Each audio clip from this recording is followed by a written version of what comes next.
Sophie Cunningham's jersey is completely sold out, and it's not because of a game-winning shot. It's because she did what the entire WNBA, its referees, and its executives refused to do. She protected Caitlin Clark. The league tried to punish her, but in doing so, they accidentally created a folk hero. This is the story of how one player's loyalty exploded on national television, exposing the WNBA's biggest failure and creating the enforcer that the league never wanted, but Clark desperately needed. But the greatest thing I saw tonight was Sophie Cunningham. Thank you.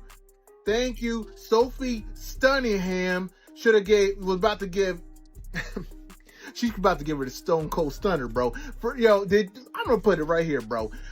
She was gripping JC's shoulder and straight bumped her. She was straight grabbing her hair and was talking shit while doing it. That's what I'm talking about. That's how you become a teammate. That's a road dog. That's a real teammate, bro. See, what made me mad the play before, Howard, none of them jokers didn't stick up for Caitlin Clark. But that's how you stick up for Caitlin Clark. That's how you fight for your teammates. That's how you do it. So let's be clear, what happened to Caitlin Clark wasn't just basketball. It was a systematic takedown. During the heated game against the Connecticut Sun, the targeting was methodical and relentless. It started with JC Sheldon, a rival from Clark's college days, who deliberately poked Clark in the eye. As Clark recoiled in pain and pushed Sheldon away, a second player, Marina Mabry, came charging in from behind, shoving Clark to the ground with a force that had nothing to do with the game. So it's really people out here defending Marina Mabry for Madden hit sticking Caitlin Clark to the floor, saying that she's just protecting her teammate. For one, it involved Caitlin Clark and JC Sheldon. They had their little spiel before that, and then JC Sheldon scratches Clark in the face, then invades her space after that. Clark pushes her away because of that, and then Marina Mabry comes get involved and Madden hit sticks her to the floor, man. And y'all just like she was protecting her teammate. But then Sophie Cunningham is getting called vile and disgusting for dropping JC Sheldon to the floor and dragging her by the hair. So Sophie Cunningham can't stick up for her teammate, or else it's vile and disgusting. But Marina Mabry could get involved in something that didn't involve her, and it's just she was protecting her teammate. The Caitlin Clark hate is so forced. The whistle blew, but the damage was done. The referees watched it happen, seemingly incapable or unwilling to protect the league's biggest star. It was a clear message sent by Clark's opponents. We can do whatever we want to you, but they made one critical miscalculation. They didn't realize someone else was watching, and she was about to boil over. Sophie Cunningham did exactly what the fuck needed to be done last night. And I love that for her. Because what y'all not gonna do, for one, Connecticut had no chance of winning that game, but what y'all not gonna do is decide to play dirty, to play violent because y'all getting smacked by the Indiana Fever. Y'all had no chance they had no chance of winning that game anyway. So all they resorted to was just playing fucking dirty. And shit, Sophie Cunningham said, well, shit, that's why they brought me over here. So I'm about to do what they brought me over here. That someone was Sophie Cunningham. While the chaos erupted on the court, the most revealing footage came from the Indiana Fever's bench. As Mabry shoved Clark, Cunningham shot up from her seat, her eyes burning with fury. She wasn't just standing up, she was lunging toward the court, ready to intervene. It took two assistant coaches to physically grab her and hold her back. When that play actually took place, Sophie Cunningham was ready to jump off the bench right then and there. Sophie was ready to jump off the bench right then and there. Look at this. Boom, Marina Mabry gets it. And then what do you see right here? You see the picture.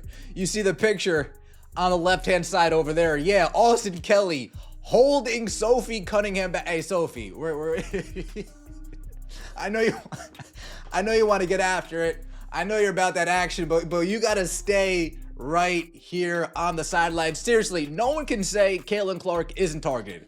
Girl just got poked to the eye, thrown to the ground, and was still given a technical foul. Marina Mabry was not ejected. These officials are absolutely terrible. They knew exactly what was about to happen. You can see them struggling to restrain her, a tangible display of the protective rage brewing inside her. She was a time bomb, and the coaches were desperately trying to prevent detonation. In that moment, her role on the team became crystal clear. She wasn't just a shooter or a defender, she was the enforcer. But while Cunningham's loyalty was undeniable, the sports world was about to deliver its own shocking betrayal.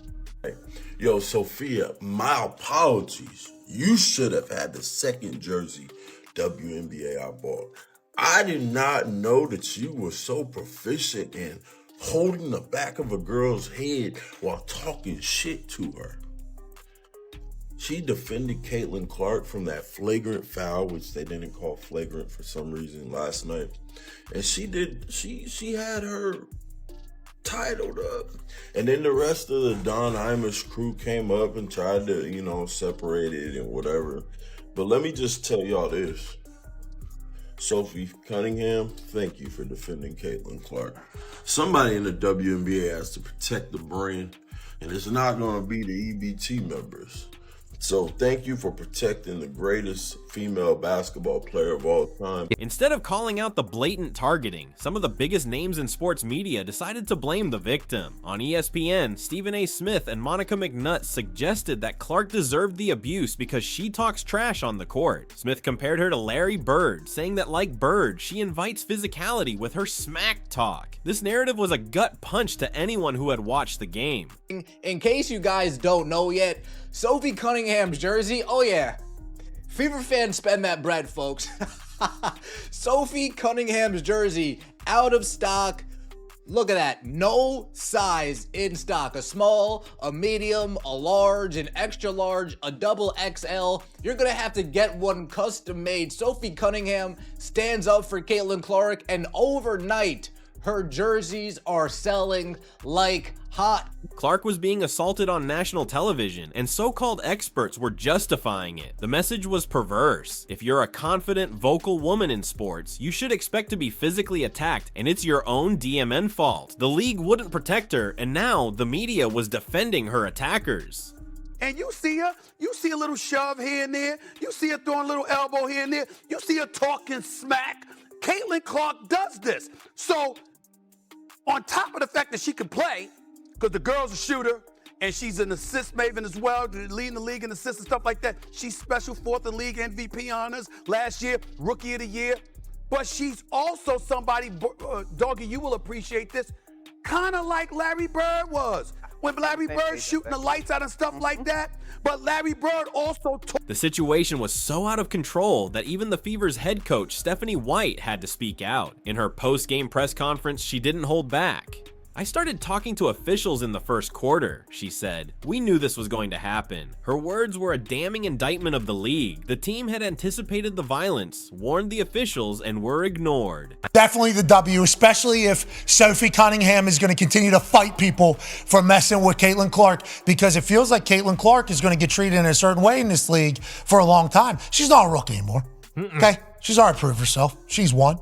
And then there were some, ladies last night that were trying to go a little physical. And in last year, I think something we noticed, and I think a lot of people noticed, is when Caitlin would get bullied, nobody would do nothing. That's right. Nobody would do nothing. It was like, hey, they didn't know, like, whoa, I can't believe this is happening. I can't believe people are doing this to Caitlin Clark. Teammates weren't jumping in there. They bring in Sophie Cunningham. I had no idea.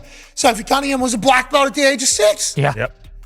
Boom! Wow. JC Sheldon, that's cute. You want to poke her in the eye, then push her into a boom Mabry thing? Go ahead. I'll take a take foul, and you'll eat the deck a little bit here. And the referees had been told to watch for it and still let the game devolve into a WWE match. Coach White's statement made it official. The system had failed. If the referees weren't going to protect Clark, her teammates would have to. The stage was set for justice to be served, not by the officials, but by the players themselves. Sophie Cunningham X account, and just like I stated, guys, she's been pretty vocal all day, sending little subliminals on social media. Well, she made it her business to retweet some of this drama that has been displayed online. Now, if you guys haven't heard, the Marina Marbury situation has been upgraded to a flagrant 2 foul, man, and she should have got suspended. Marina Marbury should have been suspended in some shape. With less than a minute left in the game and the Fever holding a commanding lead, the moment arrived. JC Sheldon, the same player who started the whole affair with an eye poke, was racing down the court. Sophie Cunningham saw her chance. This wasn't just a foul, it was a statement. Channeling a lifetime of discipline, she earned a Taekwondo black belt at the age of 6. Cunningham executed a perfect takedown. My God. This is exactly why the Fever brought in Sophie Cunningham whether you like it or not, the enforcer. And the WNBA officials were not prepared to handle this moment. Now, he's retweeting this and insinuating, he's insinuating that she's racist. That's how can you say an incident between two Caucasian ladies are racist? Make it make sense. She wrapped Sheldon up in what martial arts experts called a textbook Thai clinch and brought her to the floor. There was no ambiguity, no pretending it was an accident. It was a calculated, deliberate act of retribution. Cunningham was immediately ejected, but as she walked off the court, the entire arena rose to its feet, giving her a thunderous standing ovation. They weren't cheering for a foul, they were cheering for loyalty. They were cheering for the first person to finally stand up and say, enough. You effed around and found out, didn't you? Yep. I'm all for getting that lick back. Sophie wasn't trying to hide nothing. She wasn't trying to, disguise it. She was looking at you the entire time you drove. She knew exactly what she was going to do, and she knew exactly what she was going to do when you stood up. See, that's how you handle business. They brought you there, Sophie Cunningham, to be the enforcer for Caitlin Clark, and that's exactly what you're doing. Hey, man, one thing you can say about the WNBA, there ain't no punks. You know what I mean? There ain't no punks. But these refs are horrible.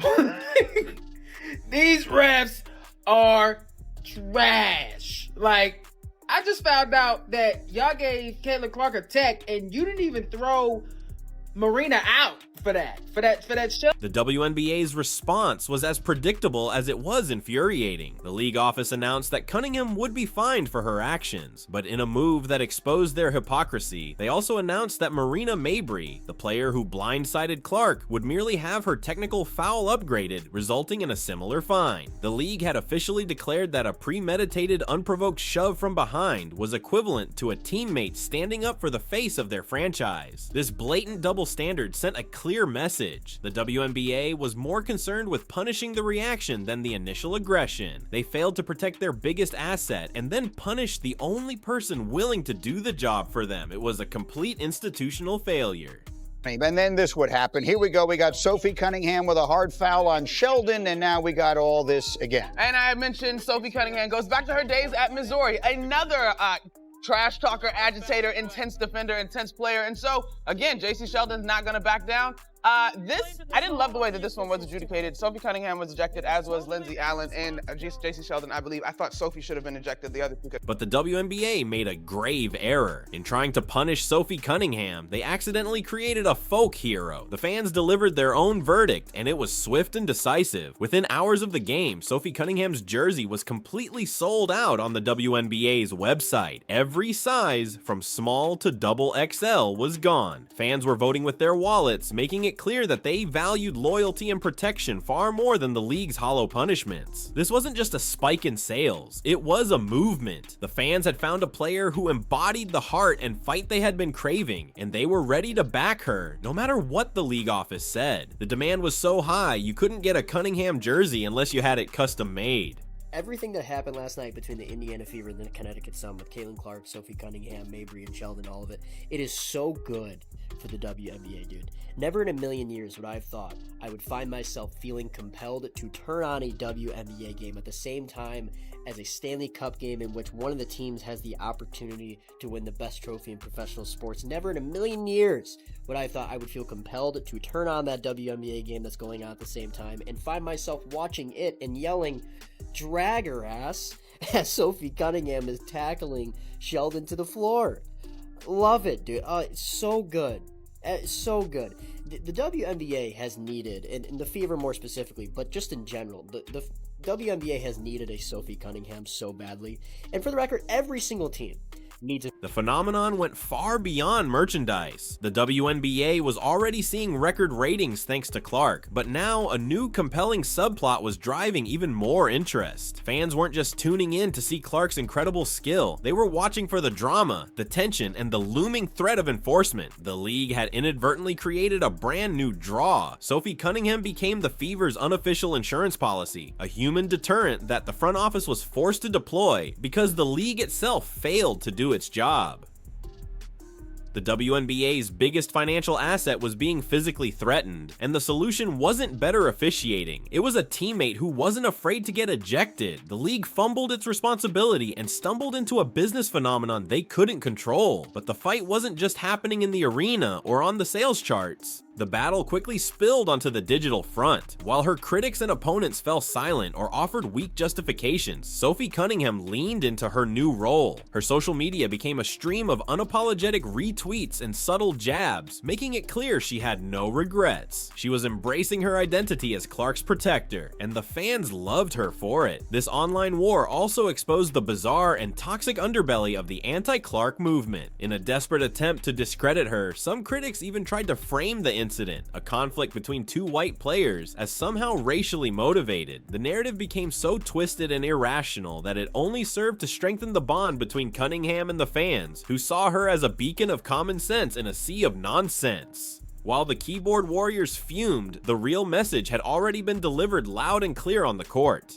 The dynamic of the Indiana Fever, and perhaps the entire WNBA, has now been permanently altered. Caitlin Clark is no longer an unprotected target. The league's incompetence and the media's victim blaming forced the Fever to create their own security system, and its name is Sophie Cunningham. She is no longer just another player on the roster. She is a symbol of defiance, loyalty, and the fierce, unwavering protection that a true teammate provides. The next time an opponent thinks about taking a cheap shot at Caitlin Clark, they'll have to think twice. They'll have to look over at the bench and see the former black belt who is watching, waiting, and ready to do what needs to be done. The WNBA may have wanted a villain, but instead they created a legend, and that legend's jersey is sold out for a reason.